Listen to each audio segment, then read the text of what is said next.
Hello guys, আজকে আমরা যাচ্ছি হুড্রু ফলস দেখতে। তো এতগুলো সিঁড়ি নেমে এসেছি। এখানে রয়েছে ৭৪৫টার মতো সিঁড়ি। আর আমার সাথে সাথে আমরা একসাথে যারা গেছিলাম সবাই মিলেই আমরা ঝর্ণাটা দেখতে যাচ্ছি।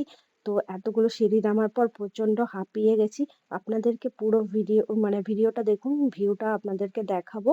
আর আরেকটা ব্লগ দেবো, আমাদের পিকনিকটার পুরো ব্লগটাই দেবো। তার আগে শুধু ফলসটার ভিডিও দিলাম।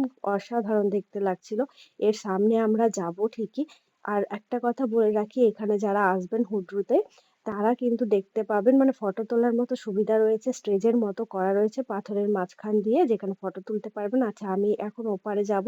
এখানে একটা বাঁশের ব্রিজের মতো করা রয়েছে, যেটা পার করে পাথর পেরিয়ে পেরিয়ে এই ফলসটার সামনে যেতে হবে। সামনে থেকে ভিউটা অসাধারণ লাগছে, সুন্দর লাগছে। এবার আমরা বোটে করেও একদম সামনে যাব। চলুন আপনাদেরকে সেটাই দেখাই। তো চলুন, এই যে আমরা বোটে চেপে গেছি। তো বোটে করে যাচ্ছি, একটা এক্সাইটমেন্টই আলাদা ছিল যাওয়ার।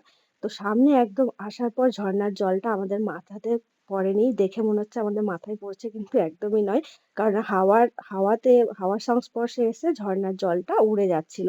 মানে চারিদিকে স্প্রেড হয়ে যাচ্ছিল, আর গায়ে একটু ছেটা লাগছিল জাস্ট, আর কিছু না। আমরা কিন্তু ঝর্ণার জলে একদমই ভিজিনি।